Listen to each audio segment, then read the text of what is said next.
Ang agham at teknolohiya ay hindi lamang nagpapadali sa ating buhay. Ito rin ang humuhubog sa takbo ng hustisya. Maligayang pagdating sa ating dokumentaryo.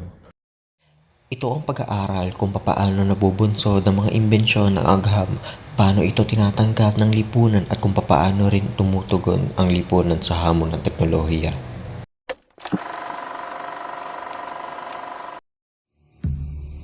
Magsimula tayo sa sinuunang Babylonia at China.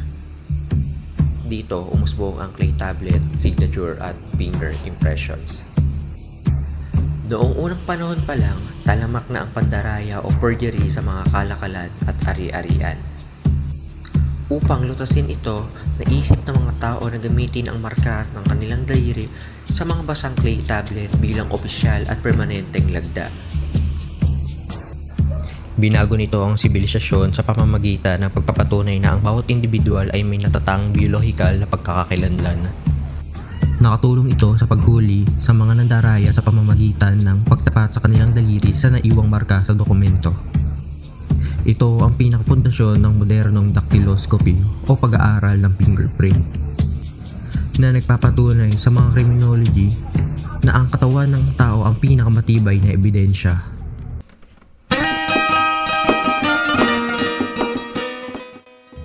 At sa parehong panahon, umusbong naman ang Code of Hammurabi.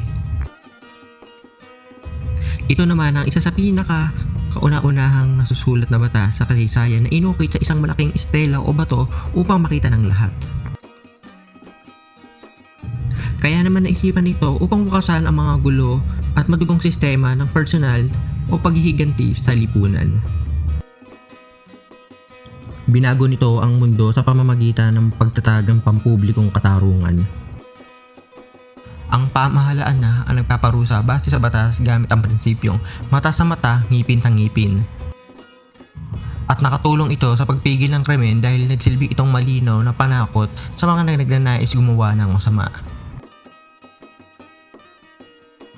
Para sa ating mga criminology ngayon, ito ang pinakaugat ng criminal law na nagtuturo sa atin ng ebolusyon ng makatarungang pagpataw ng parusa.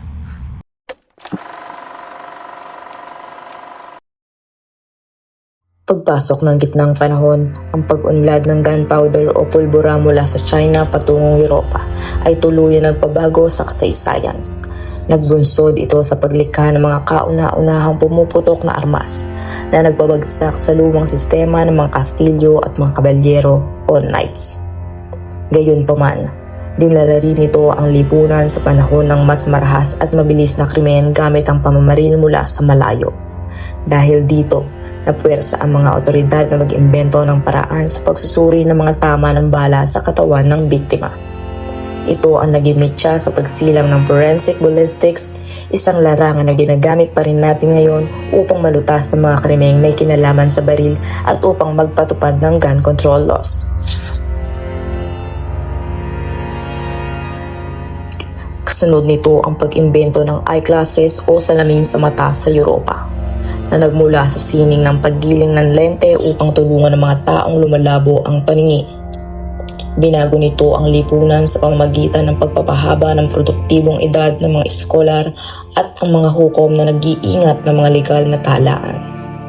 Sa larangan ng krimen, binago nito ang sistema ng paglilitis dahil mas naging tumpak ang pagbasa ng mga opisyal sa mga ebidensyang dokumento at mas malinaw na nakikilala ng mga testigo ang mga sospek sa korte.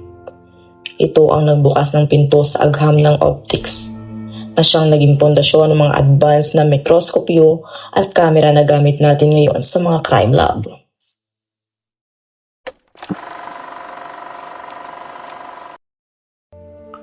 Sa paggising ng mundo sa panahon ng Renaissance, umusbong ang printing press ni Johannes Gutenberg. Ito ay isang makina na nagbigay daan sa mabilis at malawakang pag-imprinta ng mga aklat na nag-alis ng monopolyo ng mayayaman sa karunungan at nagpakalat ng edukasyon sa publiko. Nakatulong ito sa pagpigil sa krimen dahil ginamit ito upang maglathala ng mga batas para sa kaalaman ng lahat at mag-imprinta ng mga paglalarawan sa mga puganteng kriminal, ang pinakaunang bersyon ng mga wanted poster. para sa mga kriminolohiya ngayon. Ito ang simula ng question document examination dahil ang pagdami ng opisyal na papel ay nagbunsod din sa pag-aaral kung paano sinusuri ang mga peking dokumento, tinta at sulat kamay. Kasabay nito, naimbento rin ang compound microscope ni Zacharias at Hans Janssen. Ang kagamitang ito ay gumamit ng higit sa isang lente upang palakihin ang mga bagay na nagpabago sa lipunan sa pamamagitan ng pagtuklas sa mundo ng mga sel at mikrobyo na hindi nakikita ng ordinaryong mata. Sa hustisya, binuksan nito ang pinto sa sayantipikong investigasyon dahil pinayagan nito ang mga unang eksperto na suriin ng maliliit na bakas sa crime scene tulad ng hibla ng damit, buhok at mga kemikal. Nananatili itong buhay ngayon bilang ang pinakasimbolo ng forensic science laboratory, kung saan ang microanalysis ay kritikal upang maiugnay ang suspect sa kanyang krimen.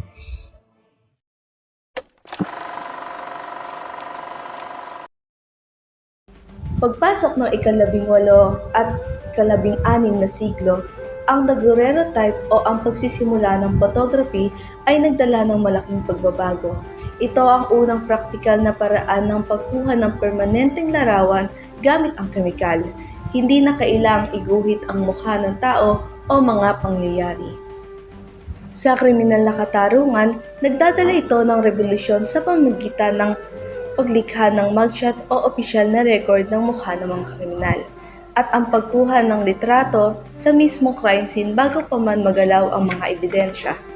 Mahalaga pa rin ito ngayon sa ilalim ng forensic photography dahil ang larawan ang pinakamatibay na patunay sa korte na nagpapakita ng totoong kondisyon ng mga pinangyarihan ng krimen.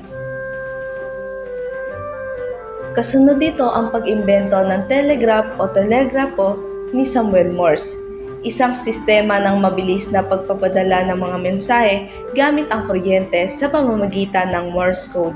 Pinaliit nito ang mundo dahil ang komunikasyon na dating inaabot ng buwan sa barko ay natatapos na lamang sa loob ng ilang minuto. Binago nito ang paghuli sa mga kriminal. Kung ang isang suspect ay sumasakay sa tren para tumakas, mabilis na naite-telegraph ng mga pulis ang susunod na istasyon upang abangan at arestuhin siya bago pa man siya makarating.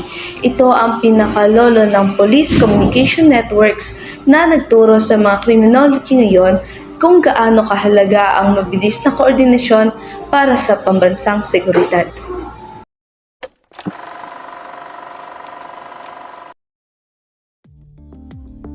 Welcome sa modernong panahon. Noong 1984, nirevolusyon ng mundo ang DNA profiling o DNA fingerprinting na binuo ni Sir Alec Jeffrey.